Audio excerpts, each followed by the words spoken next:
sommes particulièrement contents d'être ici.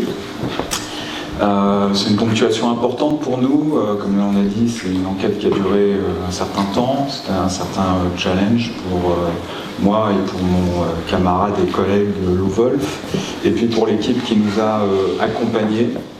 Donc c'est pas la fin, on est en train de rédiger quelque chose de conséquent sur cette enquête au regard du matériau collecté, mais c'est une ponctuation importante. Et donc on va vous présenter, comme ça a été dit, les principaux résultats. Vous avez eu la synthèse, c'est la synthèse de la synthèse, mais enrichie.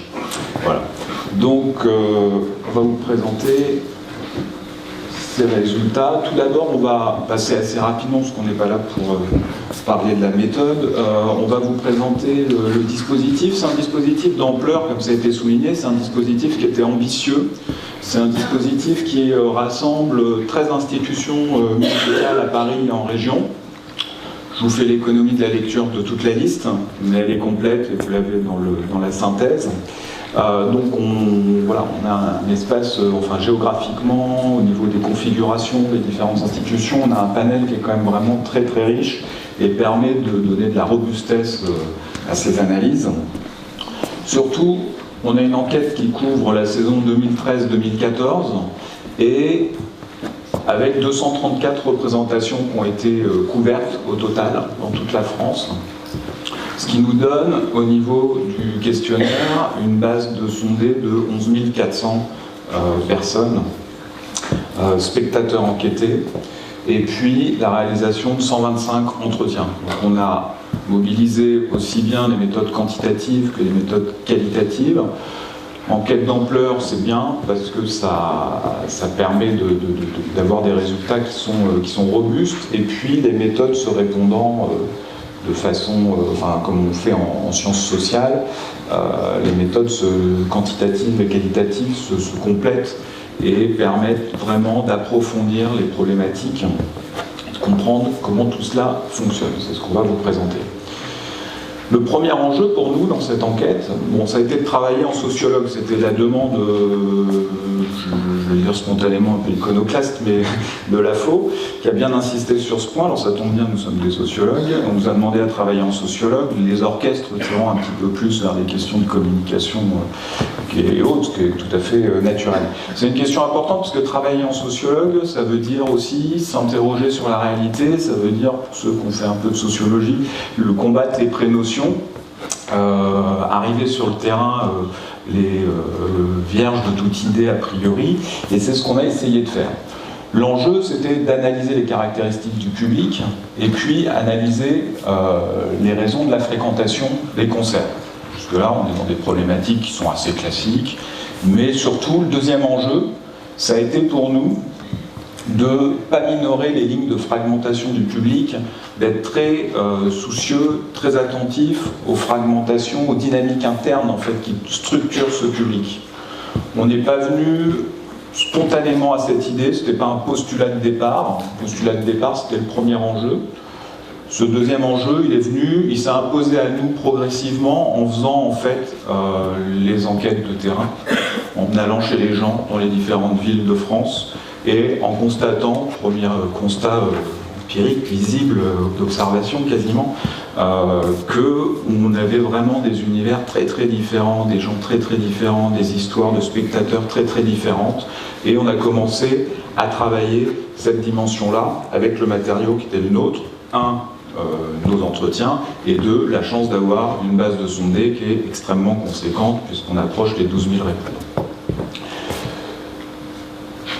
Les idées reçues sur lesquelles on s'est mis à travailler, c'est que d'une part, quand on lit la littérature, on a un public qui est présenté souvent spontanément comme assez homogène. On a un public qui est présenté comme vieillissant, même si on n'a pas totalement les données pour pouvoir le mesurer de façon très très rigoureuse. Et on a un public qui est souvent perçu comme un public élitiste. En fait, ce qui ressort de cette enquête, c'est un des principaux enseignements, et c'est ce qu'on va démontrer sous différentes facettes, c'est qu'on a une réalité qui est beaucoup plus complexe, et qu'on a un public en fait qui forme un ensemble très diversifié, vraiment, vous allez voir, et puis un public qui est vivant, en fait. On n'est pas sur une matière morte du tout, stable, stabilisée, quelque chose qui bouge. J'ai toujours eu succès avec cette sortie-là. Et surtout qu'il y a des dynamiques il y a des dynamiques variées de renouvellement de ce public. Voilà.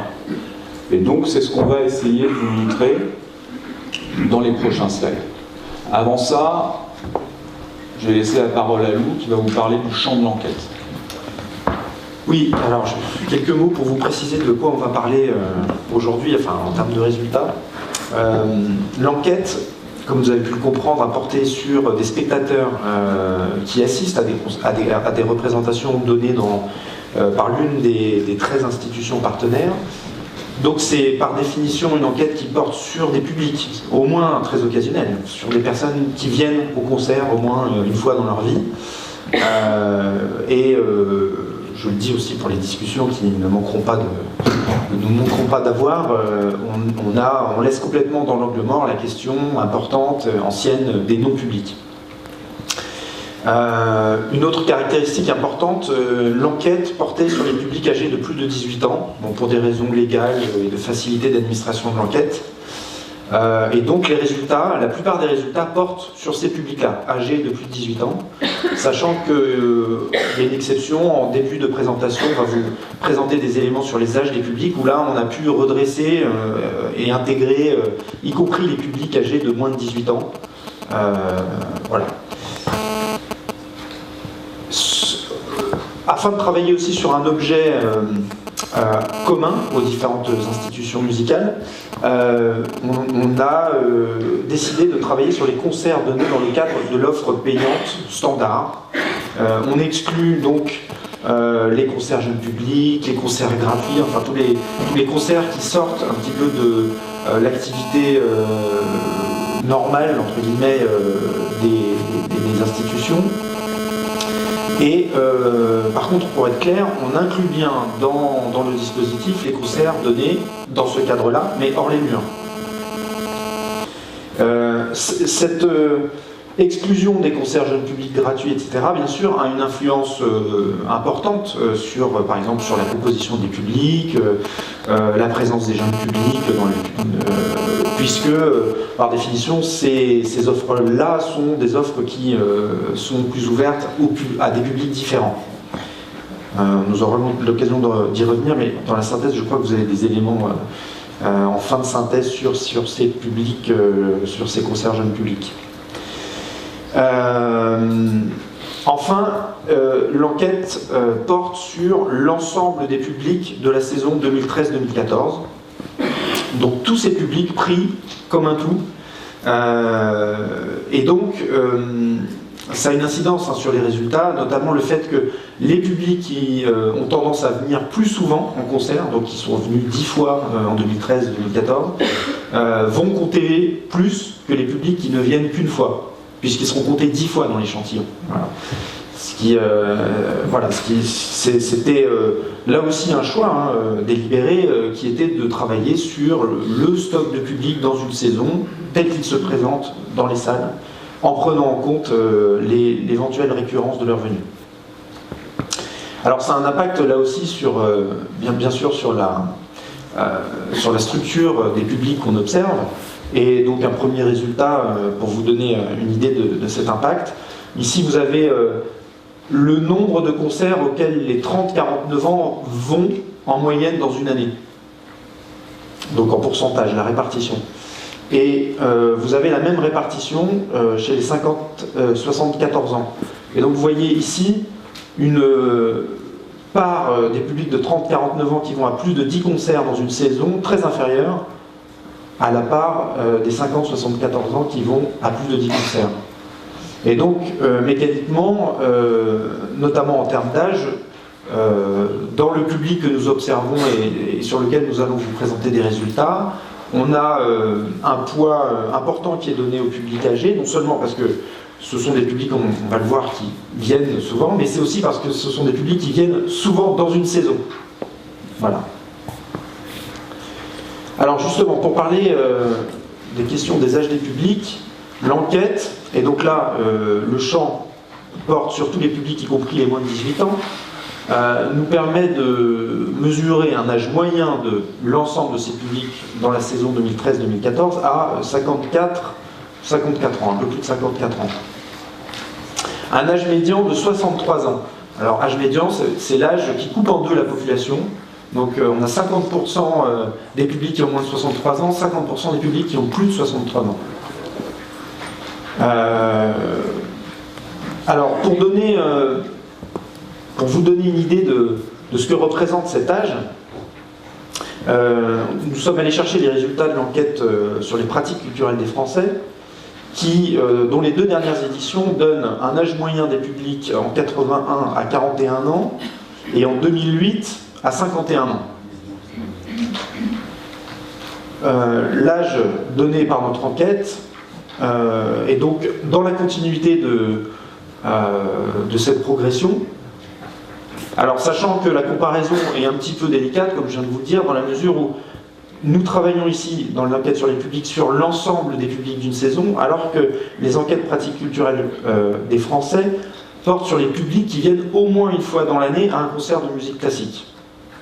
Donc, la comparaison, il faut être un petit peu prudent. Elle nous permet en tout cas d'affirmer, étant donné les éléments que je vous ai montrés de fréquence de venue en concert, elle nous permet de montrer que cette tendance, en quelque sorte, si on était dans une définition du champ comparable à l'enquête pratique culturelle des Français, on serait certainement un petit peu en dessous, à cause de la fréquence supérieure de venue des publics âgés.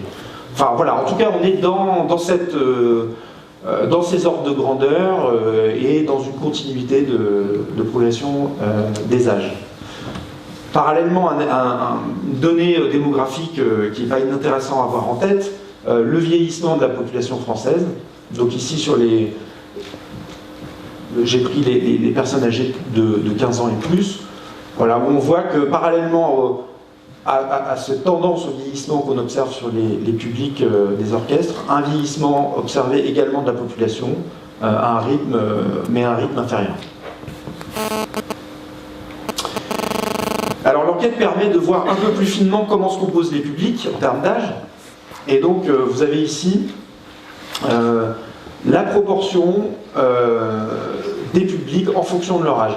Donc vous avez la moyenne, 54,1 ans, et vous voyez donc un pic aux âges élevés. Alors un pic à 67 ans. Et on observe donc 4 moments de la vie des publics. Les 18-30 ans pour lesquels on voit une augmentation de la proportion qui signale une part plus importante de ces publics dans notre population. Un creux observé entre 30 et 50 ans, donc qui est un creux observé assez largement dans d'autres genres culturels qui correspondent aux âges de l'activité, puis surtout des charges familiales. Les 50-74 ans dans lesquels on a une progression très rapide de la fréquentation de la musique classique. Alors là, je vous parle de progression, j'interprète un petit peu ce graphique comme si on était dans une dynamique temporelle. La seule analyse qu'on peut vraiment faire avec notre enquête, qui est une photographie à un moment donné, c'est en fait une interprétation en termes d'âge. La question qui va se poser et dont on va discuter et sur laquelle on va vous donner des éléments, c'est bien sûr pour les générations prochaines, donc au fur et à mesure que les 50-60 ans aujourd'hui vieillissent, est-ce qu'ils vont suivre une progression du même type que celle qu'on observe aujourd'hui? Et puis un 4e âge où on voit un déclin très rapide de la fréquentation des salles de concert, très lié aux questions d'accessibilité, de santé, et donc de capacité à continuer à pratiquer cette sortie. Alors, une donnée intéressante, vous voyez, donc des proportions très contrastées dans la population des publics. Et quand on regarde une question posée dans l'enquête, avez-vous réservé ou prévu de réserver des places pour un autre concert de musique symphonique prochainement? On voit des réponses qui sont beaucoup moins contrastées. Et donc effectivement les 30-49 ans sont ceux dont la proportion est la plus faible d'intention de retour prochainement. Les 18-29 ans vérifient leur plus grande disponibilité ici, et puis des intentions plus importantes pour les 50-74 ans et les plus de 75 ans.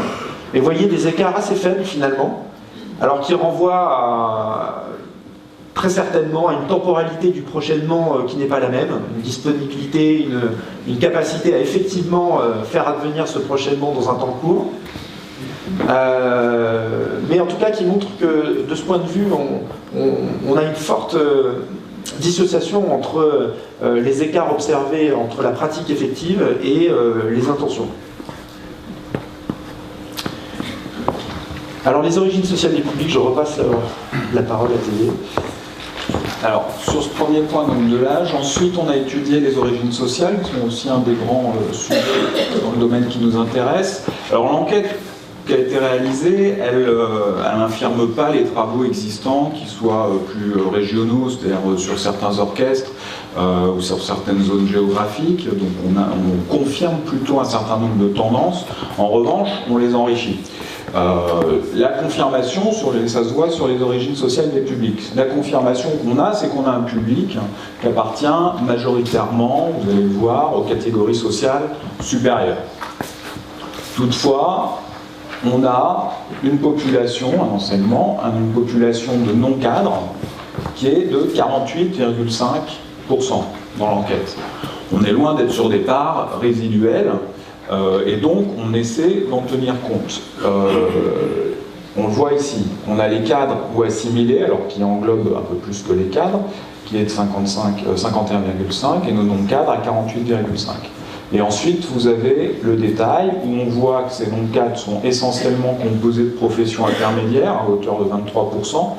Les professions intermédiaires, c'est travailleurs sociaux, instituteurs, personnel soignant, ce genre de professions.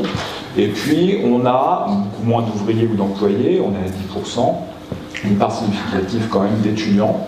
Donc on voit bien là quand même qu'on est sur quelque chose où on ne travaille pas sur des populations qui sont des populations rares. Il y a une diversité des origines sociales qui est loin d'être anecdotique et dont il faut tenir compte pour comprendre les dynamiques qui animent le public et la venue au concert. On le voit également, cette diversité sociale, des origines sociales, on la voit également selon les types d'orchestres. Là, on va avoir deux orchestres, d'accord ? Le premier, où on va avoir une part de cadre plus limitée, on voit les professions intermédiaires et on voit les ouvriers ou les employés ici qui sont beaucoup plus nombreux. On a ici les indépendants chefs d'entreprise, on peut considérer qu'on est sur la partie supérieure, même si bon, il y a un peu de flottement sur cette variable-là. Mais disons que là, on voit bien, on est quasiment à 35-40%, ici on est à une trentaine, donc diversité. Et là, un autre orchestre, plus urbain, on les a anonymisés, hein. Je ne dirais pas ici en tout cas qui en parle, où là on voit très clairement, vous voyez la part des cadres qui augmente, les ouvriers qui, vous voyez ici, qui diminuent, voire disparaissent quasiment, la part des étudiants, voilà, là on est dans un orchestre qui est plus régional on va dire, et là on est plus urbain, on a beaucoup plus d'étudiants. Donc on voit bien, d'une part, au niveau des données générales, qu'on a une forme de diversité sociale, qu'on ne peut pas nier, même si les classes supérieures ou cadres, professions intellectuelles restent dominantes. Et on retrouve ça dans la structuration du public des orchestres. Donc il y a plein de variables qu'on doit prendre en compte pour comprendre comment tout ça se compose. Ensuite, donc ça c'était sur les origines sociales. L'autre question sur laquelle on a beaucoup travaillé, on va passer assez vite, mais c'est comment on se familiarise avec l'univers classique. Comment on entre dans cet univers-là, comment on devient mélomane. Donc là, c'est ce qu'on appelle la socialisation en sociologie, c'est-à-dire la familiarisation, l'appropriation d'un univers, les apprentissages qu'on peut en faire, plus ou moins développés, plus ou moins cultivés. Donc là, ce qu'on a vu dans cette enquête, c'est qu'on a 4 formes de socialisation, 4 formes d'entrée dans l'univers classique. Ces 4 formes de socialisation, c'est pas nous qui les avons inventées, on les a réfléchies, on les a pas inventées, on a surtout fait parler en fait les données. C'est ce tableau, enfin c'est ce graphique compliqué, je ferai l'économie de l'explication technique, c'est juste que par des procédures statistiques, grâce au questionnaire, avec le nombre de répondants qu'on a, on regarde comment les données se rapprochent ou s'éloignent les unes des autres. Ce qui nous permet ensuite, en fonction d'un certain nombre de variables, de repérer différents types d'épaules, si vous voulez, de socialisation. Je vais faire la version plus simple en français. La première chose qu'on constate, donc on a un certain nombre de variables, la première chose qu'on constate, c'est qu'il y a au moins 2 formes. Il y a les formes de socialisation précoce et il y a les formes de socialisation tardive. Dans les formes de socialisation précoce, on a 2 sous-ensembles, 2 sous-formes, si vous voulez, et de même dans les formes de préconisation tardive. Là, on a quelque chose qui est assez imposant, plus de 50% du public qui déclare une formation, une entrée dans le classique de façon précoce. Les socialisations primaires dans l'enfance, donc c'est par la famille, c'est les parents qui vont faire rentrer les enfants dans l'univers classique, donc par les parents, précoces. Et ce qu'on constate aussi, c'est qu'il y a souvent une pratique d'un instrument de musique en même temps. Donc ça, c'est la forme dominante, classique, on entre très tôt, très jeune dans cet univers. La deuxième forme de socialisation, qui est aussi assez précoce, c'est les écoles d'éducation nationale ou écoles de musique, où les personnes rentrent un peu plus tard, mais à travers ces institutions de socialisation, d'apprentissage. Donc on reste précoce, surtout à l'adolescence, on commence à retarder, et donc par l'école, cours de musique, et on a une pratique de l'instrument qui est moins fréquente, quand même. Donc là, on voit 2 formes assez contrastées, 31, important quand même, dans le public, et 23. Ensuite,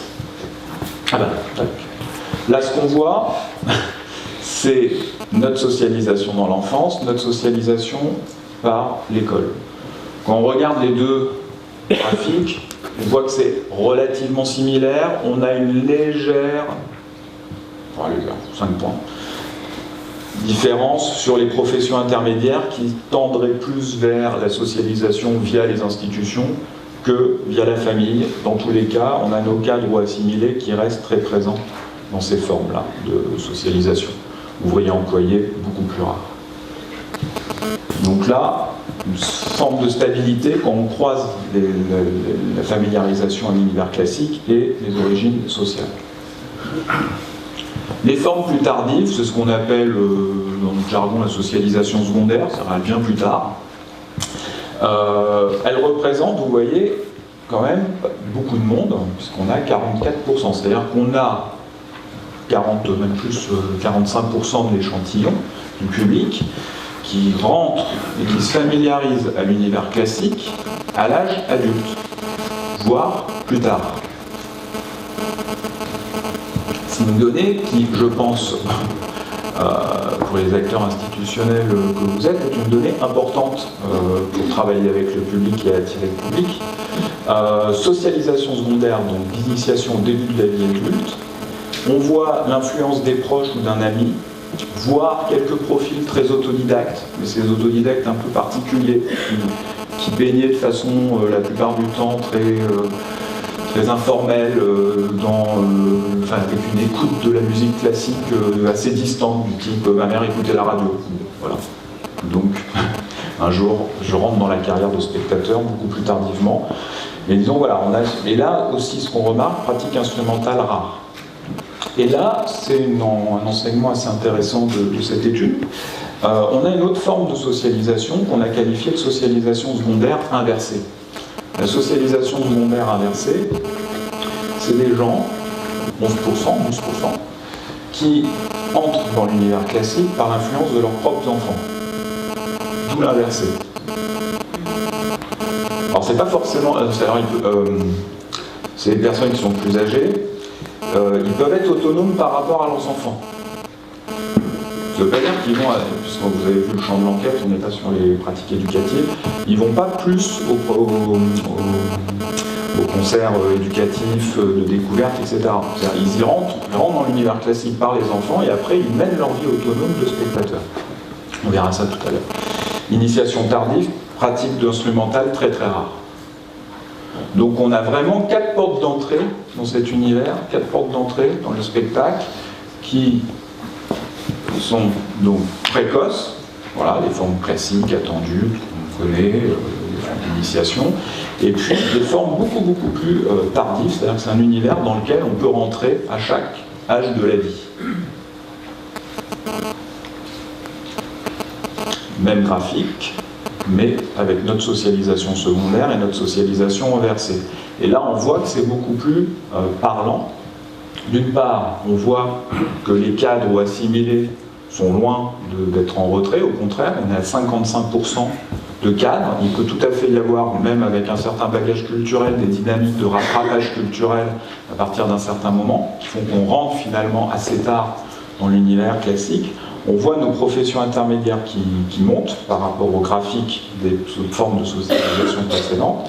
Et là, la socialisation inversée, on voit la part des ouvriers ou des employés qui explose. On passe à 17% et nos professions intermédiaires qui passent à 26%. Et là, les cadres et assimilés sont légèrement en retrait. Vous voyez, donc ça, c'est très typifié au niveau social, en fait. Et là, on a des choses qui sont intéressantes pour comprendre comment tout ça se structure et bouge.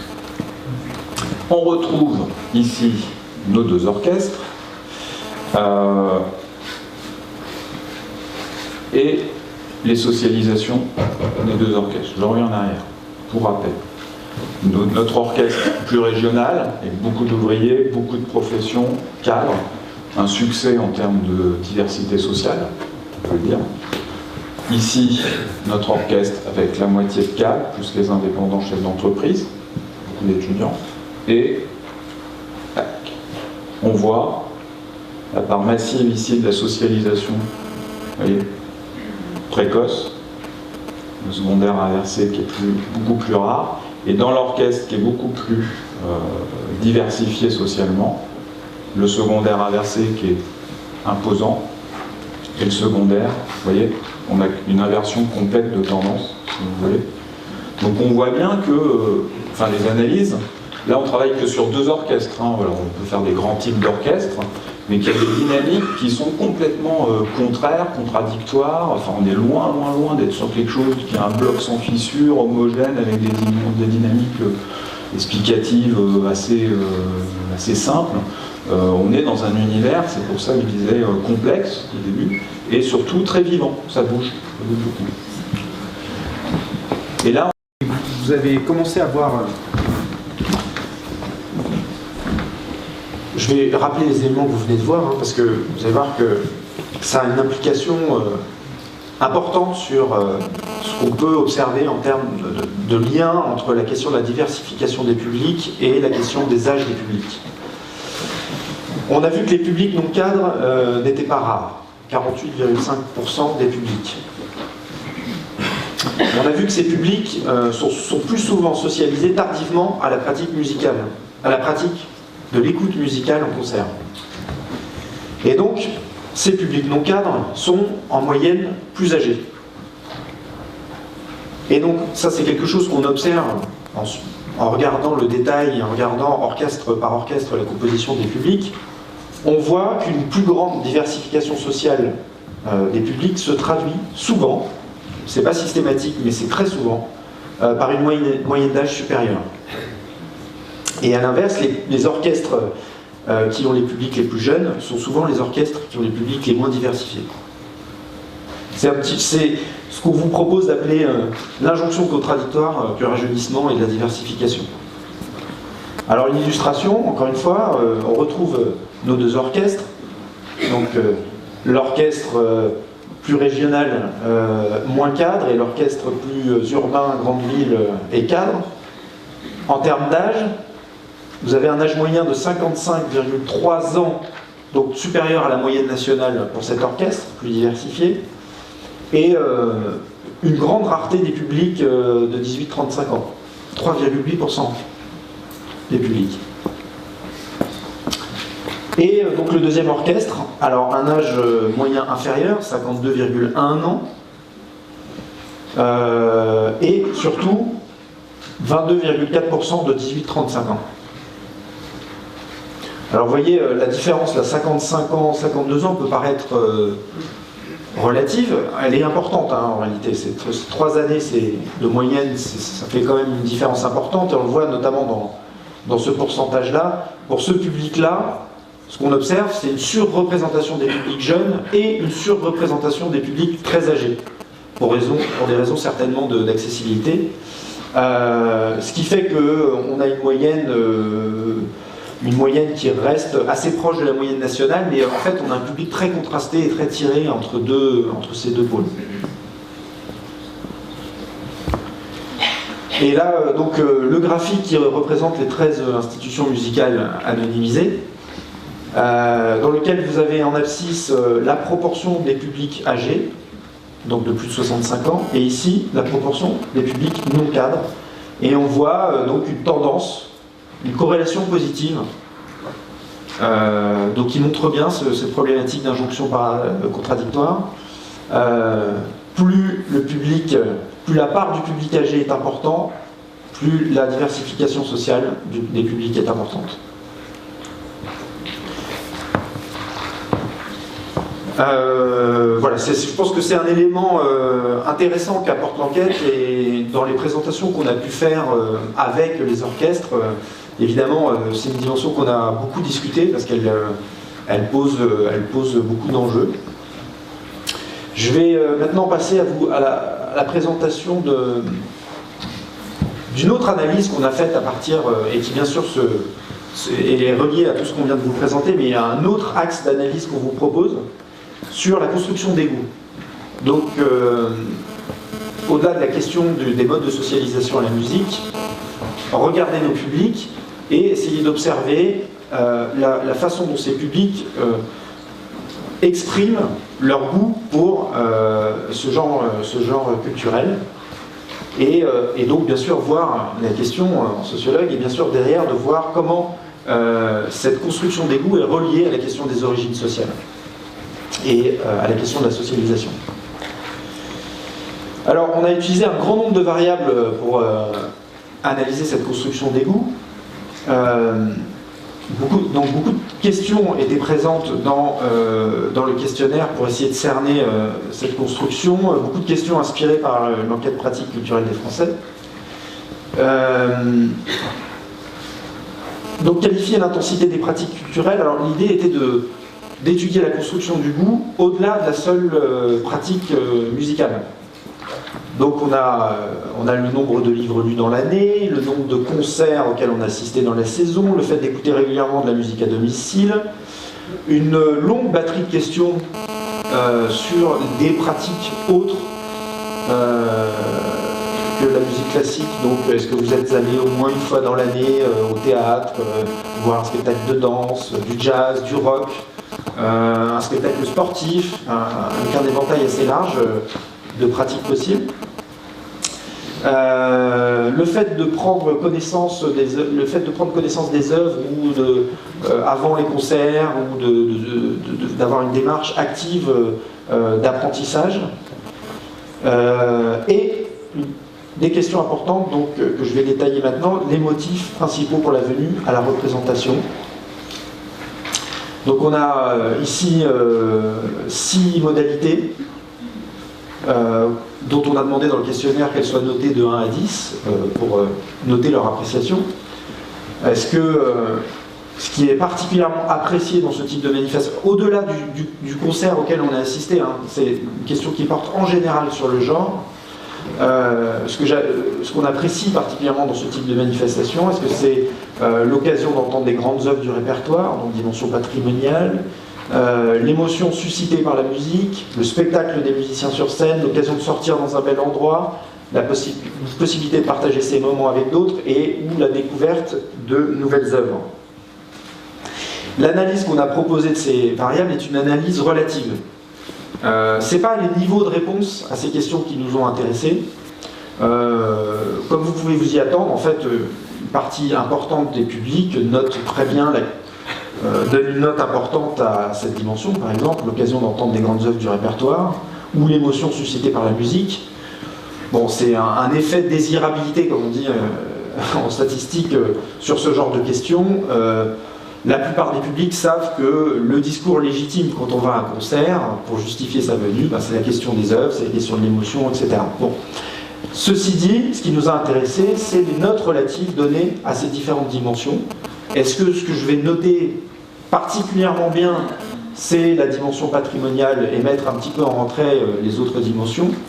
Ou est-ce que je vais mettre plus en avant la question de l'émotion, la question de la beauté de l'endroit dans lequel fréquenter, voilà. Donc, approche relative de ces critères. Alors là aussi, on a mené une analyse qui sert à étudier les associations entre ces différentes variables. Là, ce sera un peu long de vous présenter précisément son fonctionnement, mais il y a une représentation graphique possible où on regarde, voilà, ici on observe que les grandes œuvres, excusez-moi, j'ai oublié, l'occasion d'entendre des grandes œuvres du répertoire, voilà, est souvent associée à la question de l'émotion, et souvent associée à une pratique régulière de la musique, pratique régulière de la musique classique. Alors c'est pratique au sens de pratique de spectateur, hein, donc écouter beaucoup la musique chez soi, aller souvent en concert, voilà. Et on va étudier donc ces corrélations, et là aussi on aboutit à une typologie des publics qui exploitent ces configurations. Là, on aura 5 classes. 2 classes de mélomanes. Alors, les intitulés sont des intitulés qu'on a fabriqués pour nommer ces classes, données par l'analyse. Les intitulés ont donné lieu à beaucoup de discussions, bien sûr, parce ils portent une part d'arbitraire, mais ils expriment l'analyse qu'on vous propose de ces classes. Donc 2 classes de mélomanes classiques, donc 18,1% des publics. Donc des publics qui ont une pratique concentrée autour de la question de l'écoute de la musique classique, à l'exclusion des autres formes culturelles. Ils vont très peu écouter du jazz, très peu du rock, voilà. Des publics, en termes relatifs, moins spécifiquement intéressés par la question de la découverte de nouvelles œuvres, et plus intéressés par les œuvres du répertoire. Et qui mettent donc très en retrait la question de l'endroit, de la beauté de l'endroit, ou la question du partage, donc le concert comme moment partagé avec des amis ou avec la famille. Donc voilà, un public très amateur de musique et très amateur de musique spécifiquement classique. Une autre classe, 15,7% des publics, mélomanes curieux, il ressemble au premier, mais se distingue par des pratiques beaucoup plus diversifiées en termes de genre. Et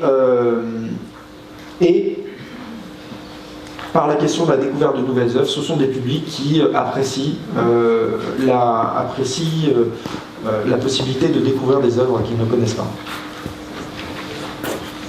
Donc, dans le graphique que je vous ai présenté précédemment, donc, ce sont des publics mélomanes qui apparaissent à gauche, voilà, du côté des pratiques intenses de la musique, de l'écoute de la musique, et voilà, du côté des grandes œuvres et de l'émotion. Bon. Troisième type de public, et là, vous voyez que les mélomanes, excusez-moi, je reviens, les mélomanes, dans notre typologie, représentent 33% des publics, un tiers des publics.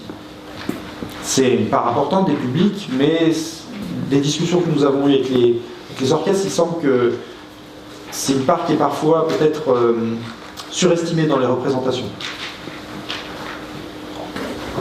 Une classe importante de public, on a qualifié de sociable, représente presque un tiers des publics, donc à lui seul représente presque autant que tous les mélomanes réunis, sont des publics qu'on a qualifiés de sociables qui mettent en avant la question du partage du moment du concert, l'importance du partage du moment du concert avec d'autres, avec la famille ou avec les amis.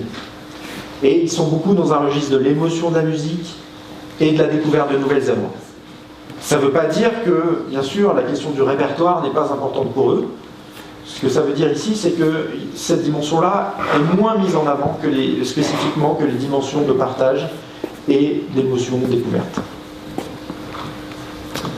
Et voilà, donc eux se logent ici, un peu plus au nord, un peu plus du côté du peuple. Donc partager les moments, et souvent assez proche des mélomanes curieux dans la diversité de leurs pratiques culturelles. Et enfin, on a deux catégories de publics qui ont un rapport plus distant au genre musical, qui représentent un autre bon tiers du public, à deux. Donc les profanes occasionnels, donc, qui se caractérisent par une faible intensité de la pratique et qui mettent en avant la question du spectacle, le spectacle des musiciens sur scène et l'occasion de sortir dans un bel endroit.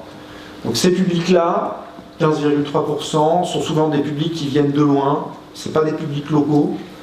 Il y a une dimension monument patrimonial, c'est des publics qu'on retrouve beaucoup dans les grandes villes, ils sont de passage, ils ont trouvé l'occasion d'aller voir un concert dans un bel endroit, et voilà, ils viennent.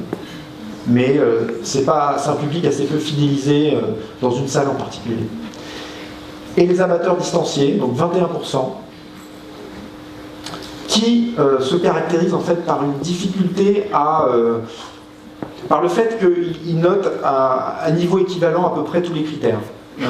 L'expérience pour eux est assez peu différenciée. Elle peut être bonne, parce que les notes données à l'appréciation peuvent être importantes. Ça peut être des publics qui apprécient beaucoup le genre, mais c'est des publics pour lesquels le goût est difficile à cerner dans l'enquête et qui en fait ont un rapport visiblement plus distant. Ce sont souvent des gens qui accompagnent, et donc c'est des gens qui suivent un prescripteur, qu'il soit mélomane ou sociable, et qui apprécient le moment, mais qui ne sont pas forcément eux-mêmes moteurs. Voilà, et donc nos deux classes plus distantes se placent à droite du plan. Alors, là aussi, vous voyez que quand on retrouve nos deux orchestres, notre orchestre ici, plus diversifié socialement, plus âgé, est aussi un orchestre dans lequel les publics mélomanes sont plus rares, et pour lequel les profanes occasionnels et les amateurs distanciés prennent une place particulièrement importante. Bon, et ça manifeste aussi un rapport à la musique lié aux origines sociales des publics ici, qui est différent. Le deuxième orchestre, beaucoup plus de mélomanes classiques, mélomanes curieux, beaucoup moins d'amateurs distanciés et de profanes occasionnels. Ce qui est intéressant, c'est que dans les deux types, on a des proportions de public sociables qui restent relativement invariantes. C'est un petit peu aussi un résultat qu'on a voulu mettre en avant dans notre enquête, c'est la dimension collective de l'expérience du concert qui apparaît de façon assez significative dans l'enquête et qui apparaît commune aux différents orchestres. Et donc voilà, importante à prendre en compte. Et alors, on a voulu aussi travailler sur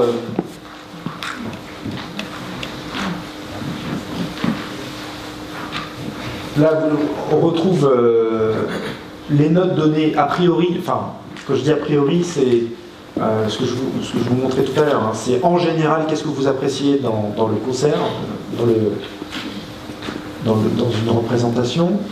Vous voyez, on retrouve ce que je vous disais, donc des notes élevées en moyenne données à l'occasion d'entendre des grandes œuvres, l'émotion suscitée par la musique, et puis une note très, très inférieure donnée à la question de sortir dans un bel endroit. Bon, a priori, quand on se prononce sur ce qui est important pour nous dans une sortie musicale, la question de la salle ne ressort pas. Et elle ressort d'autant moins qu'on est mélomane. Bon. Quand on interroge les pratiques concrètes après un concert, qu'est-ce qui vous... Donner une note à l'interprétation qui a été donnée des œuvres, donner une note aux œuvres que vous avez écoutées, donner une note aussi aux prestations données par la salle. Vous voyez que, et là aussi dans une appréciation relative, on va s'intéresser au public en fonction des notes qu'ils mettent en avant, enfin des dimensions qu'ils mettent en avant. Vous voyez qu'il y a une proportion importante de public, en moyenne, pour qui la salle ressort comme un élément important d'appréciation. Et finalement, la question des interprètes, de l'œuvre en particulier, deviennent plus secondaires, avec ici la 4e classe, donc les notes indéfinies, c'est-à-dire les gens qui notent de façon égale toutes les dimensions d'appréciation. Donc, dans l'expérience concrète du concert, en fait, la salle joue un rôle important. Et on voit que c'est vrai pour toutes nos catégories de public. Alors, c'est un peu plus vrai pour les profanes occasionnels, et là, c'est logique. Hein, on a vu que ce sont des gens qui viennent en concert aussi pour fréquenter ces lieux, pour les voir, pour les visiter. Bon. Et visiblement, ils sont assez souvent contents de leur expérience. Ils reconnaissent cette dimension dans leur expérience. Mais on retrouve des proportions élevées, y compris chez les mélomanes, qui sont pourtant des classes qui, a priori, ne valorisent pas beaucoup la dimension de la salle. Donc là aussi, c'est quelque chose que nous permet de faire l'enquête, c'est un petit peu de mettre en regard les opinions spontanément données par les publics sur leur expérience du concert, et puis concrètement, autour du dernier concert auquel ils ont assisté, et concert à l'occasion duquel nous on les a interrogés, de confronter un petit peu ces deux visions, et on voit qu'il y a du jeu entre ces deux visions qui est intéressant à analyser, qui montre notamment l'importance concrète de la qualité des prestations, la qualité des salles dans l'appréciation des publics.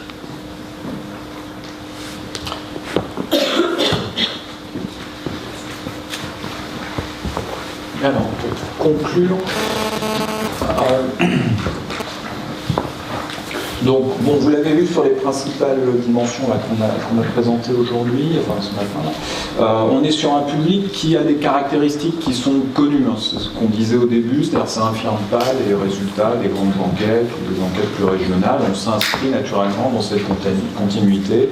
On constate un public qui est plutôt âgé, un public qui est plutôt féminin aussi, même si on n'en a pas parlé aujourd'hui, et puis un public qui est plutôt de CSP+.